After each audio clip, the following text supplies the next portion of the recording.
This episode may contain content of a graphic nature, including descriptions of physical and sexual violence against adults, children, and animals. Listener discretion is advised. Hi everyone, I'm Tanya. And I'm Talia. And we are Crimes and Consequences, a true crime podcast.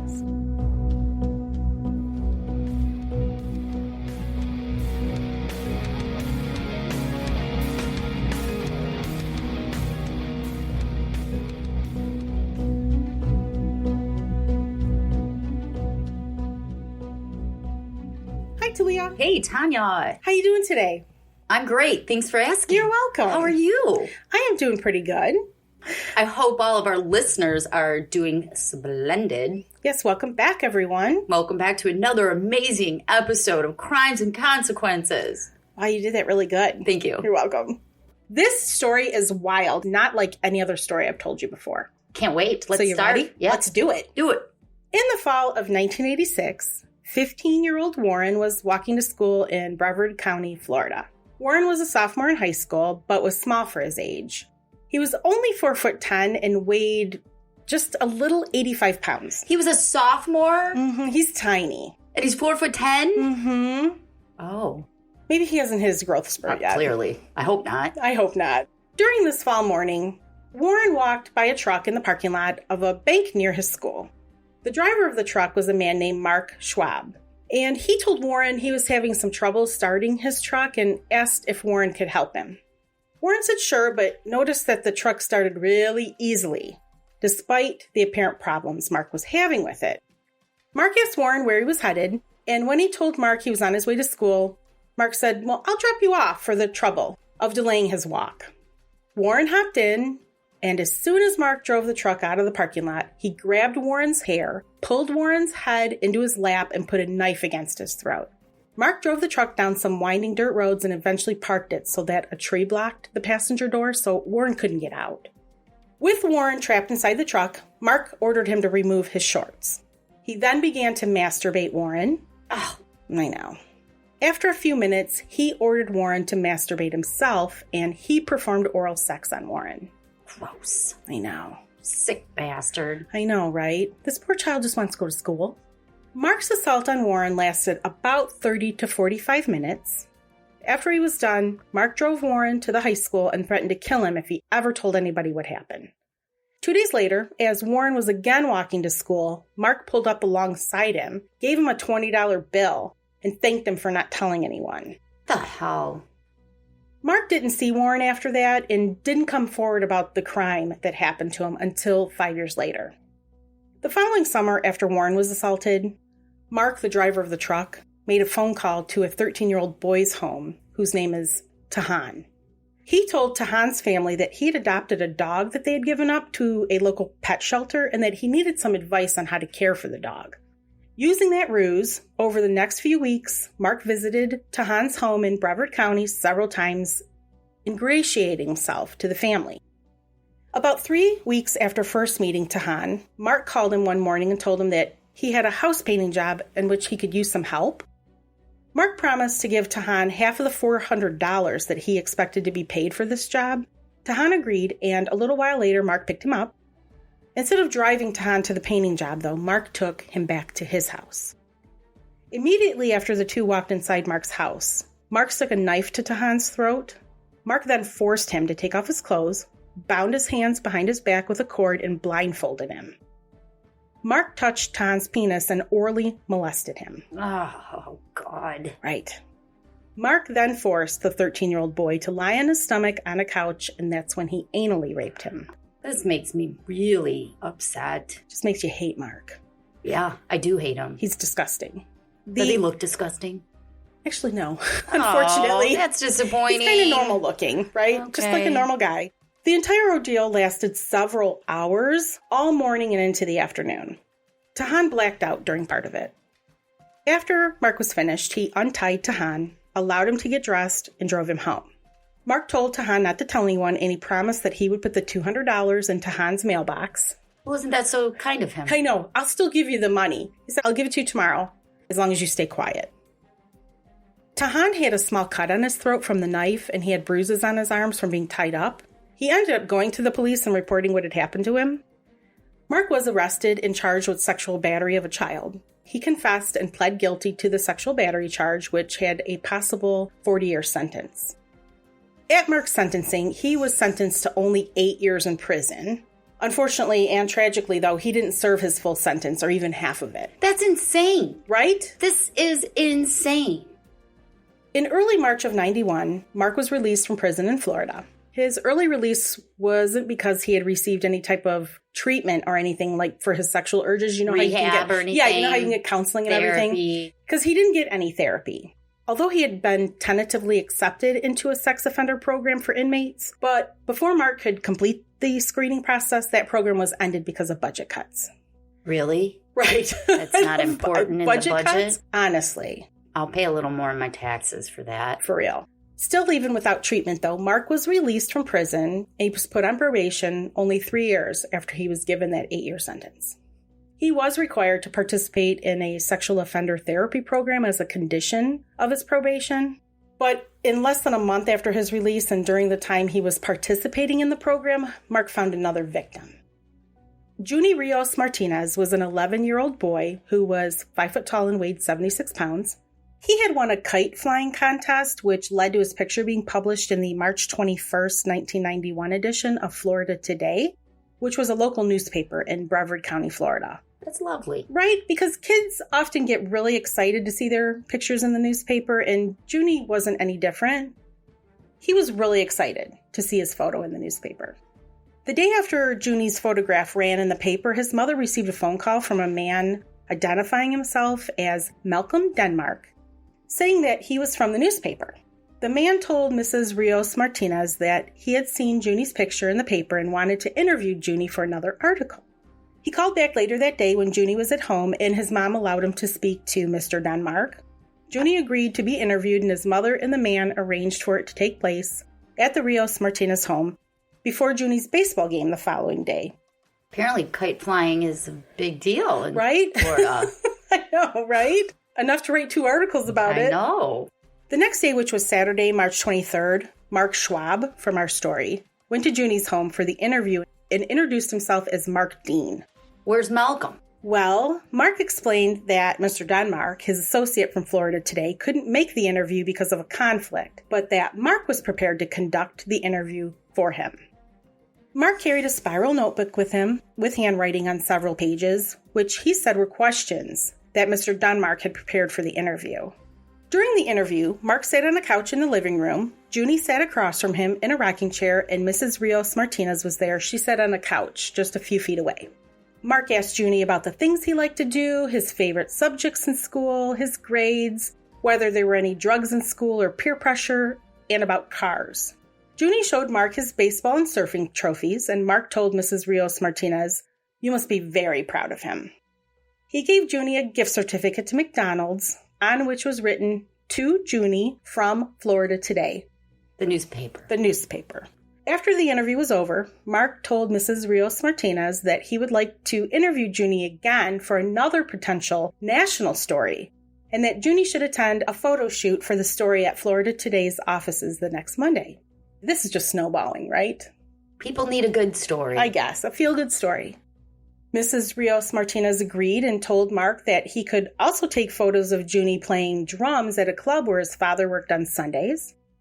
Mark asked Mrs. Rios-Martinez if he could go with them to Junny's baseball game that evening, telling her that he wanted to see Junny playing and to get to know him and his family better. Because that's not weird at all. Right, that's not weird at all. Just some guy writing articles, just going to now hang out with your family.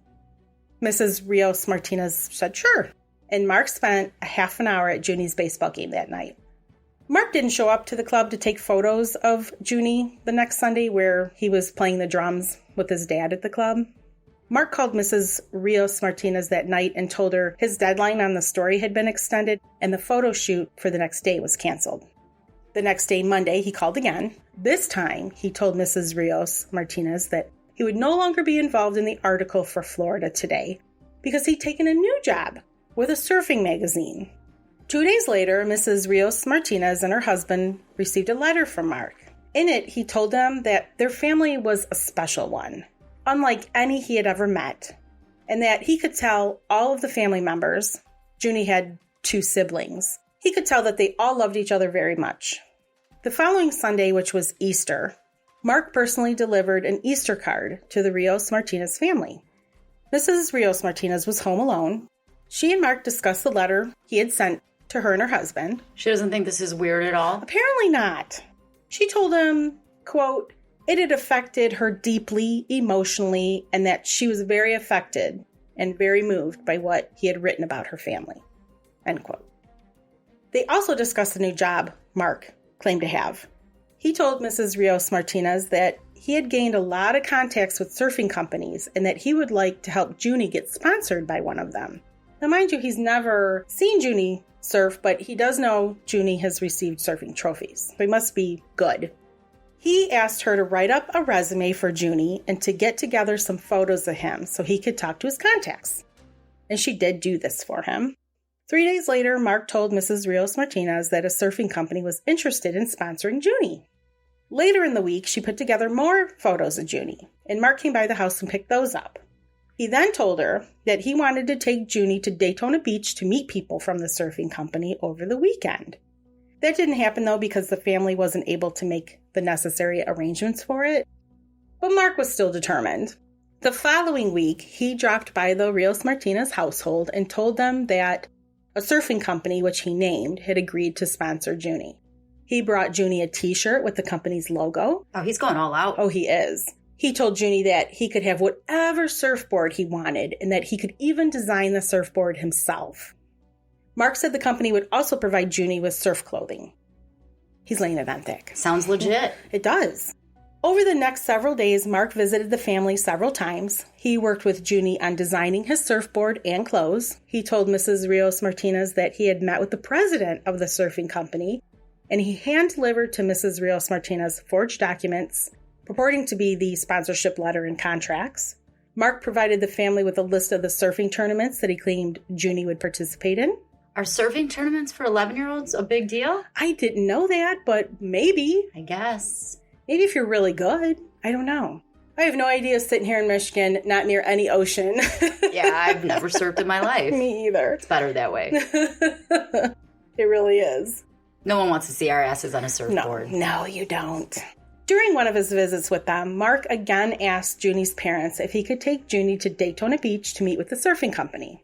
They agreed. Mark told them he would pick Junny up at 10 a.m. on Sunday, April 14th.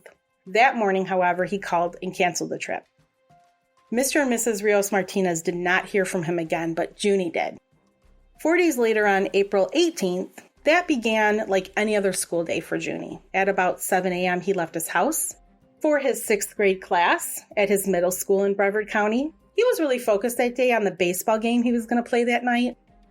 At about 2:15, a bookkeeper at Junny's school received a phone call from a man that said he was Junny's dad. The man told her to deliver a message to Junny. The message said that he would like Junny not to go home on the bus and that his dad would meet him at the ball field. Believing that the man was Junny's father, she contacted Junny's classroom and had him sent to the office where she gave him the message. Before I tell you what happens next to Junny, we're going to take a break. So tell me what happens to Junny. At about 3 p.m. that day, one of Junny's schoolmates walked with him to the short walk that it took to get to the baseball field. She saw Junny jump the fence to get into the baseball field.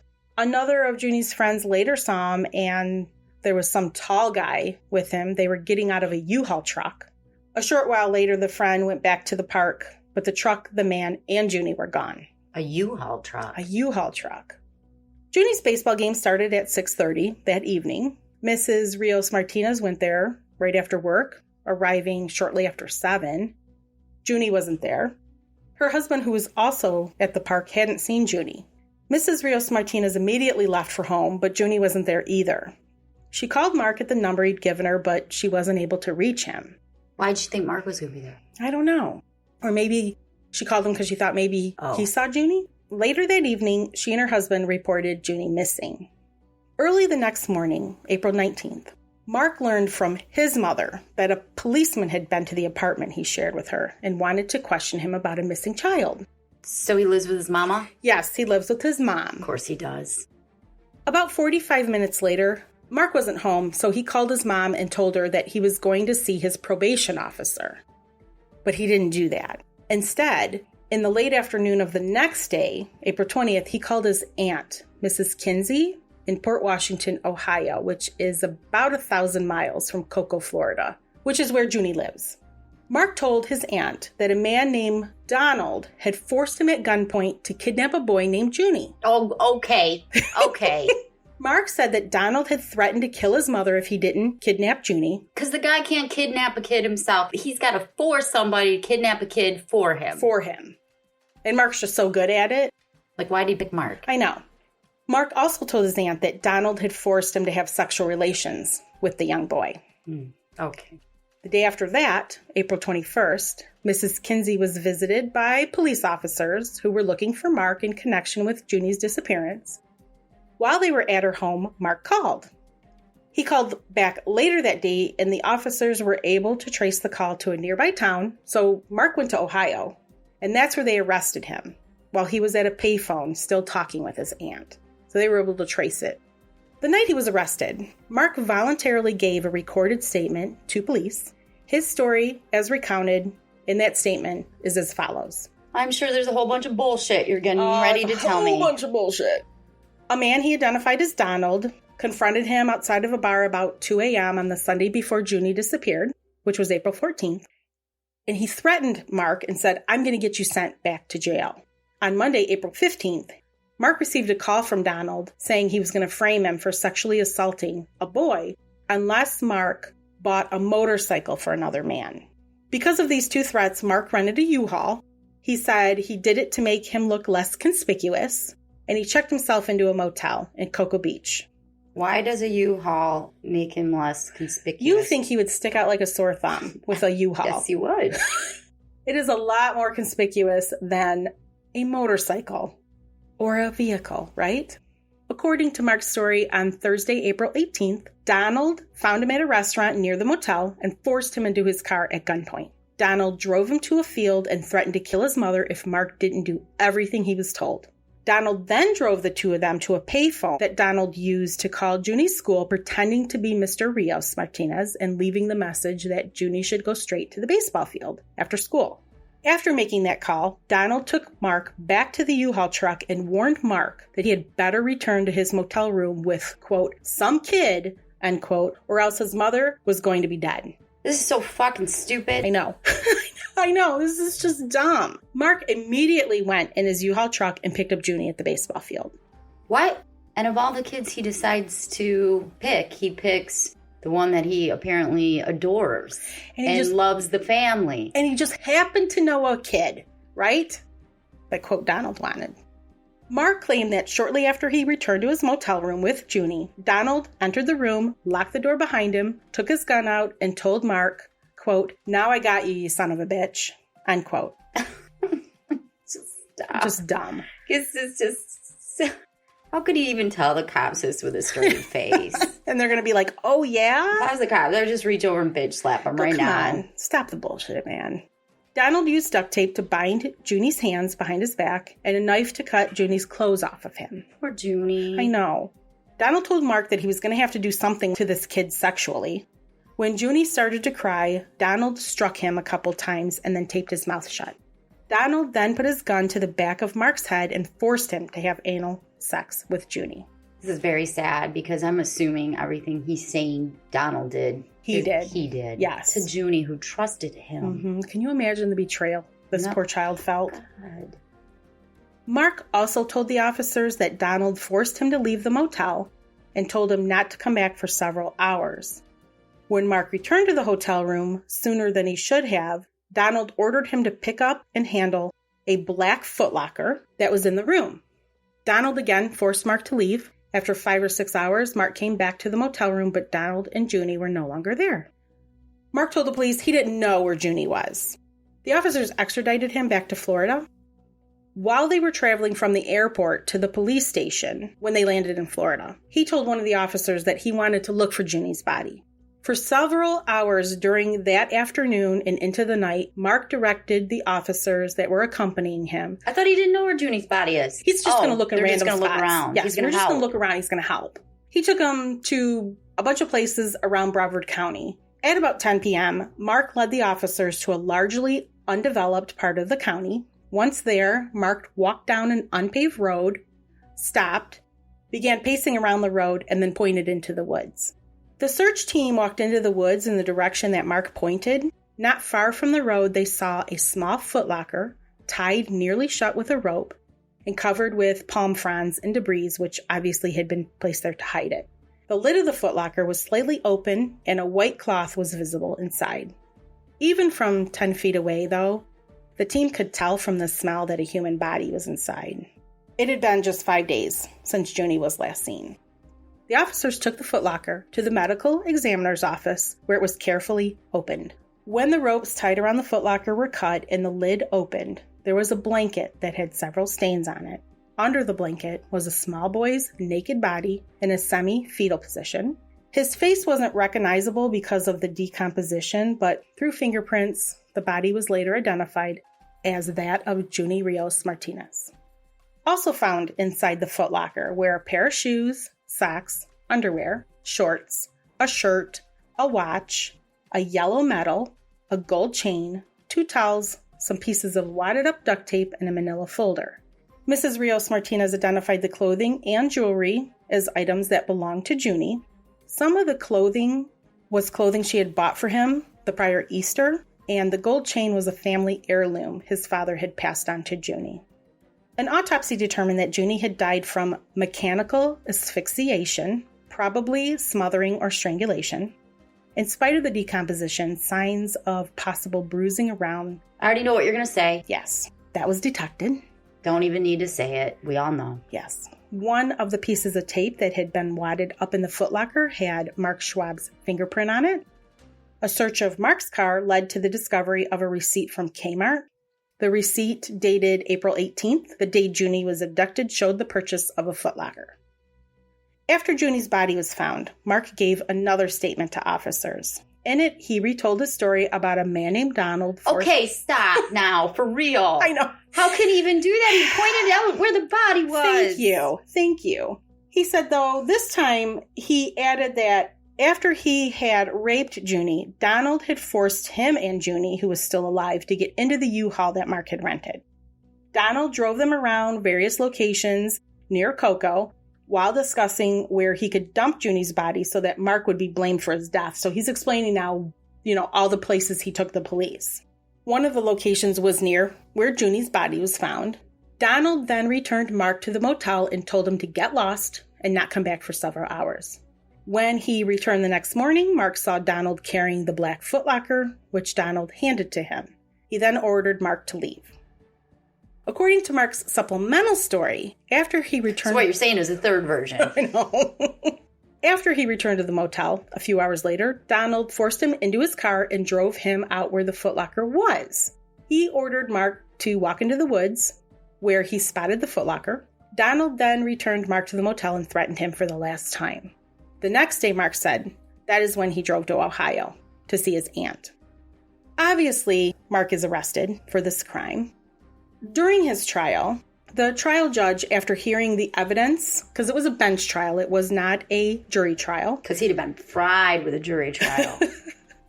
The trial court judge completely rejected Mark's story about another man being involved, and he found that Mark acted alone. Surprise, surprise. They never found Donald. He decided that Mark had planned things so that Junny left the baseball field with him, thinking he was with a trusted friend. Once at the motel, Mark physically overpowered Junny. Mark bound Junny's hands with the duct tape, put duct tape over his mouth and part of his face. He determined that Mark took the knife and violently cut Junny's clothes off, leaving him naked, crying, and terrified. He decided that Mark punched Junny twice in the stomach. He put a bedsheet or mattress cover over Junny's head, and Junny was so scared that he was shaking. I don't know how the judge knew that, but he did. That's when Mark raped him. Junny didn't even have the solace of being unconscious and was completely conscious during this whole ordeal, which lasted, the judge said, a substantial amount of time. Junny cried throughout, stopping only when Mark finally strangled or smothered him to death. A few days before his brutal abuse of 11-year-old Junny, Mark had attended a group therapy session as part of the sexual offender program that was a condition of his probation. So it obviously wasn't helping. Yeah, because it's very hard to rehabilitate sexual pedophiles. Predators, yes. On May 15th, 1991, Mark appeared in the state court at Brevard County, pleading not guilty to the charges of first-degree murder, kidnapping of a child under 13, and sexual assault of a child under 13. Prosecutors sought the death penalty. As I mentioned, he waived his right to a jury trial, and he was convicted on May 22nd, 1992. At trial, though, some witnesses testified that Mark was raped at gunpoint by a friend of his father's when he was a child. I don't know if that might have been like a mitigating factor. Probably.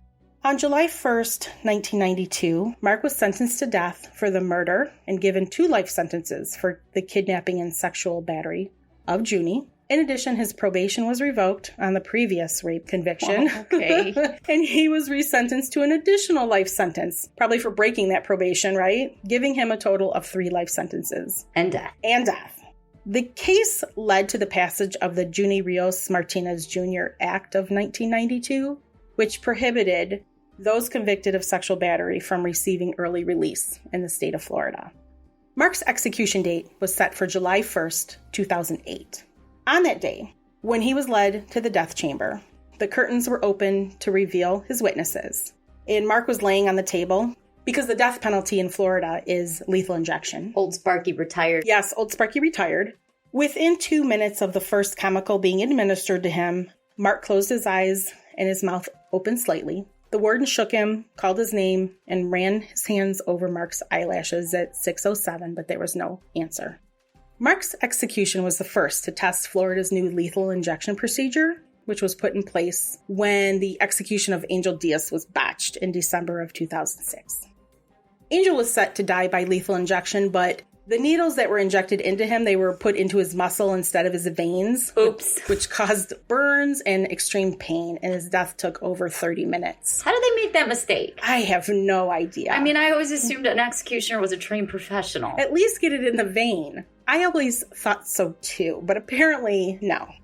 Mark's execution lasted 12 minutes, and he was pronounced dead at 6:15 p.m. Junny's mother and father were among the 40 witnesses to Mark's death, and she said after Mark's death, quote, "I only wish my son had passed this peacefully," end quote. They wore t-shirts with Junny's picture on the front and the words, quote, "Justice delayed is justice denied," on the back.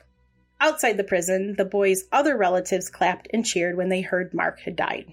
And just as a final note, you want to know what his last meal was? Sure. I don't know why I always find the last meal interesting. I do too. It was kind of boring, though. My last meal would be fabulous. Mine would be amazing. His was 2 fried eggs, 4 strips of bacon, 2 sausage links, hash browns, buttered toast, and a quart of chocolate milk. Sounds like what I had at Denny's last week.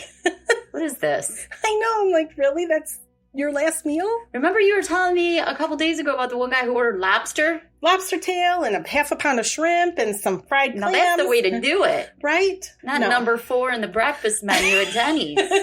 But anyway, that is my sad story of the death of Junny Rios-Martinez. Well, my mood went from chipper to down. I'm sorry for that. Well, since my chipper mood is ruined, and this story is shorter than normal, we should add in that gruesome ditty I told you about last week. Let's do it. This is a historical story about a man that was skinned alive, and it's really graphic. Oh, so a happy story. My inspiration for this was when we did that live episode. Yeah, remember I told you I learned about being skinned alive? Yes. Oh. So here we go. You came across this one? Yes, I came across this. Oh. I didn't write this. This is actually written by S.C. Turnbow. This is a historical letter I found. So you ready? In the letter he says, "In the month of September 1859, I read an account in the Brother Jonathan, a weekly news and story.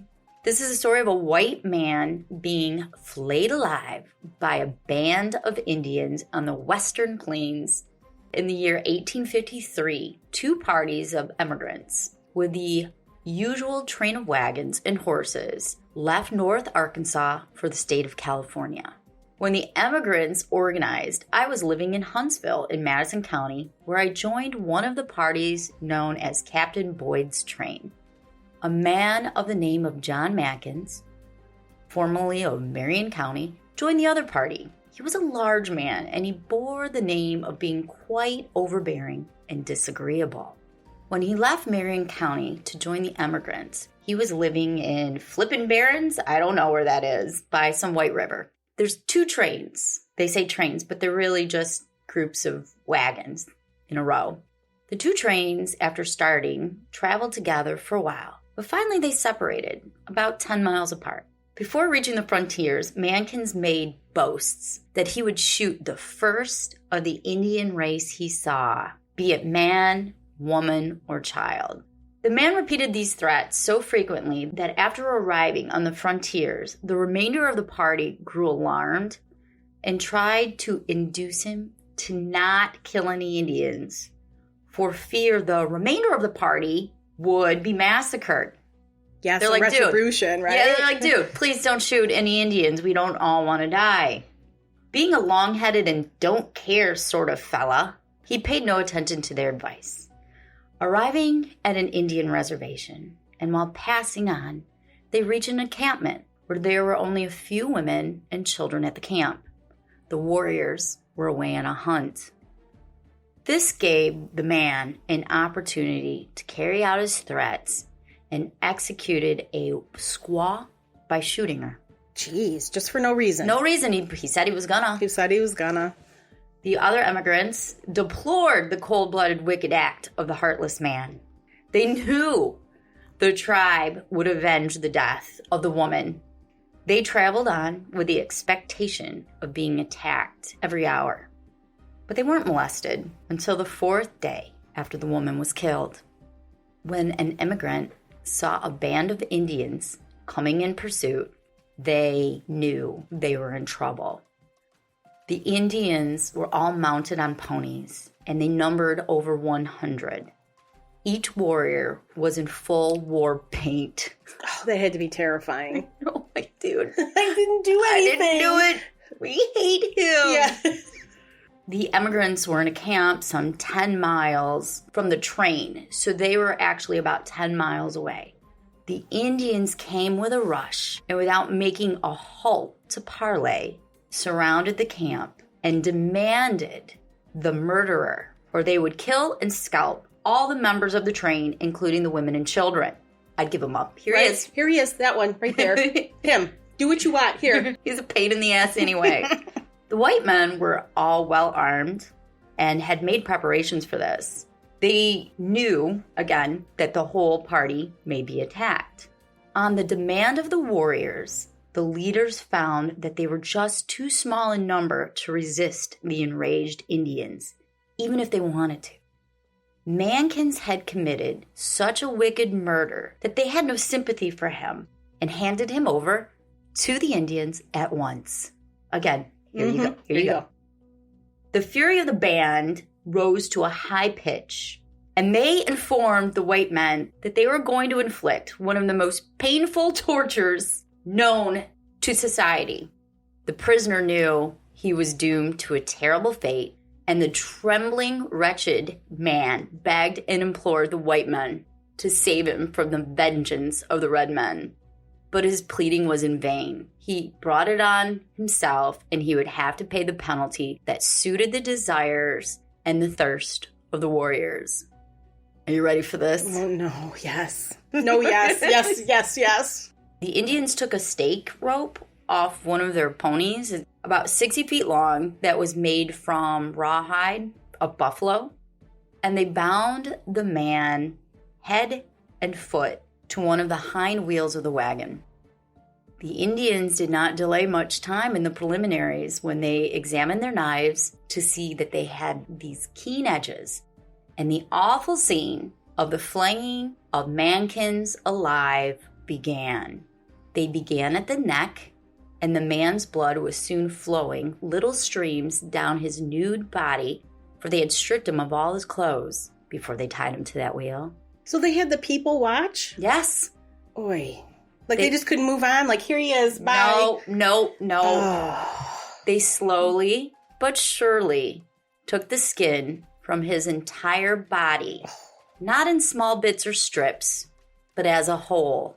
What? The awful torture was done in the presence of the white men. Mankins struggled and screamed in agony. His suffering was terrible and miserable. He begged, prayed, and cursed. But the bloody work went on.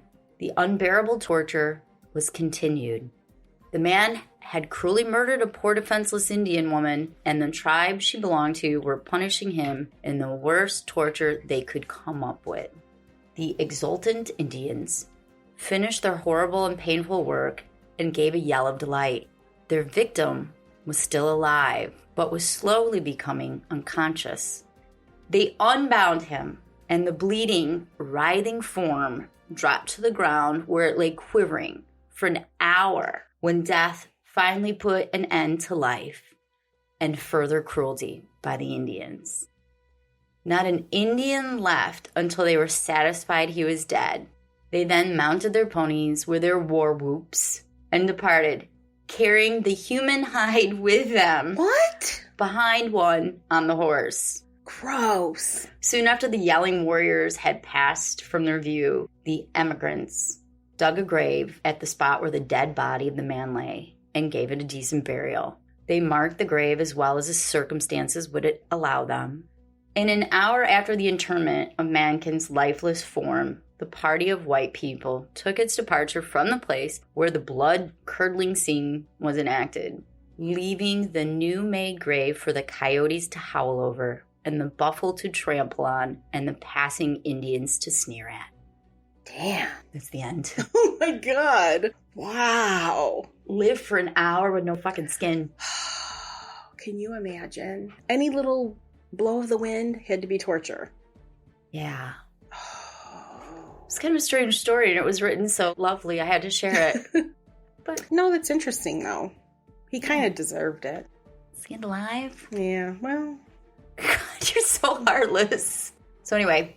Before we go, I would just like to remind everyone to subscribe or follow on whatever app you're listening to. If you would like further information about this episode or our other episodes, you can go to our website, tntcrimes.com. If you're interested in becoming a member and enjoy all the benefits of membership. Lots of great benefits. Lots of them. Check it out, either on our website or you can go to patreon.com/tntcrimes. That's where you'll find our exclusive members-only episodes where we have like over 50 that we swear a lot in. And they're sometimes very gruesome. Yes. You can also find us on social media. Yep. We have a new handle at Hardcore True Crime. Hardcore True Crime. You can do it on Facebook and Instagram. So check us out. Check us out. Thank you guys for listening. We hope that you will listen to next week's episode, which you will get a notification of if you subscribed/followed us. And until then, have a great week. And until our next episode, don't kill each other. Bye. Bye.